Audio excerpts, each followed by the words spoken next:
Independence day ஸ்பெஷலாக இன்னொரு ஈஸியான ரெசிபியோட வந்திருக்கேன். அது என்னன்னு பார்த்தீங்கன்னா ட்ரைகலர் சாண்ட்விச். இந்த ட்ரைகலர் சாண்ட்விச்சில் எந்த ஃபுட் கலருமே சேர்க்கல. இது எல்லாமே ஃபுல் ஆஃப் வெஜிடபிள்ஸ் தான். இந்த சாண்ட்விச்சை வந்து குழந்தைங்களுக்கு டிஃபன் பாக்ஸில் பேக் பண்ணி கொடுக்கலாம். வீட்லேயும் வந்து ஸ்நாக்ஸ் மாதிரி செஞ்சும் கொடுக்கலாம். ரொம்ப ஹெல்த்தியாகவும் இருக்கும். இது பார்க்குறதுக்கு எவ்வளோ சூப்பராக இருக்கோ அதே மாதிரி இதோட டேஸ்ட்டும் வந்து ரொம்ப சூப்பராக இருக்கும். Hello friends, welcome to the aroma eats. இந்த ரெசிபி எப்படி செய்யலான்னு பார்க்குறதுக்கு முன்னாடி நம்ம சேனலுக்கு இப்போ தான் ஃபஸ்ட் டைம் வரீங்கன்னா கண்டிப்பாக வந்து சப்ஸ்கிரைப் பண்ணிக்கோங்க. நோட்டிஃபிகேஷனுக்கு பெல் ஐக்கானையும் கிளிக் பண்ணிக்கோங்க. ஃபஸ்ட்டு க்ரீன் சட்னி செய்கிறதுக்கு ஒரு ஜாரில் புதினா கொஞ்சோண்டு, கொத்தமல்லி இலை கொஞ்சோண்டு, அப்புறம் பூண்டு ஒரு 15லேருந்து 20, அடுத்து பச்சை மிளகாய் வந்து 3 சேர்த்துக்கோங்க. தயிர் வந்து ஒரு 2 டேபிள் ஸ்பூன் சேர்த்துக்கலாம். உப்பு தேவையான அளவு. அடுத்து பாதி தக்காளி சேர்த்துக்கோங்க. தக்காளி விற்கிற விலைக்கு பாதி தக்காளியே அதிகம்.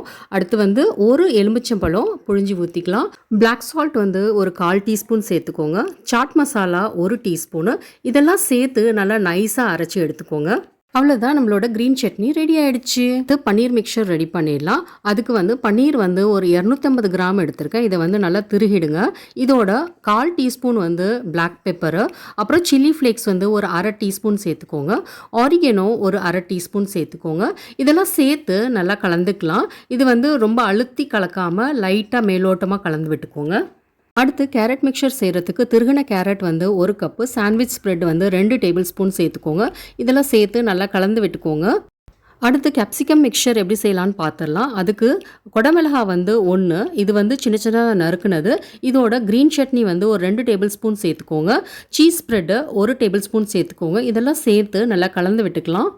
அவ்வளோதான், நம்மளோட கேப்சிகம் மிக்சரும் ரெடி ஆகிடுச்சு. இப்போ 3 கலரான வெஜிடபிள்ஸ் வந்து ரெடி ஆகிடுச்சு.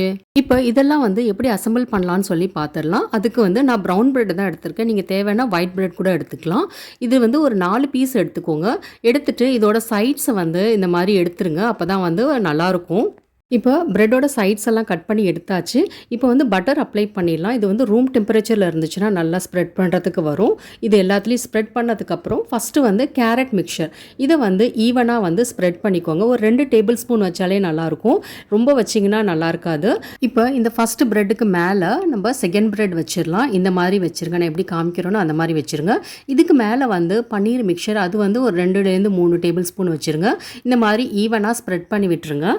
அடுத்து 3வது பிரெட் ஸ்லைஸ் வந்து இந்த பன்னீர் ஸ்ப்ரெட் பண்ணதுக்கு மேலே வச்சிடலாம். இதுக்கு மேலே வந்து கேப்சிகம் மிக்சர், அதாவது அந்த குடமிளகா மிக்சர் வந்து நம்ம ரெடி பண்ணி வச்சுருந்தோம்ல, அதை இதில் சேர்த்துக்கோங்க. ஒரு 2லேருந்து 3 டேபிள் ஸ்பூன் சேர்த்துக்கோங்க. இந்த மாதிரி ஈவனாக ஸ்ப்ரெட் பண்ணி விட்டுருங்க. அடுத்து 4th ஸ்லைஸ் பிரெட் வந்து இதுக்கு மேலே வச்சு மூடிடலாம். இது மூடிட்டு இந்த மாதிரி லைட்டாக ப்ரெஸ் பண்ணிக்கோங்க. ரொம்ப அழுத்தி ப்ரெஸ் பண்ணாதீங்க. இந்த சாண்ட்விச் லேயர்ஸ் வந்து பிரியாமல் இருக்கிறதுக்காக வந்து டூத்பிக் வந்து இந்த மாதிரி கார்னர்ஸில் வந்து குத்திடுங்க. அப்போ தான் வந்து கட் பண்ணும் போது அது மசாலாலாம் வந்து வெளியில் வராமல் இருக்கும். ஸோ இந்த மாதிரி பார்த்து நடுவில் வந்து கட் பண்ணுங்கள். ட்ரையாங்கிள் ஷேப்பில் கட் பண்ணியாச்சு.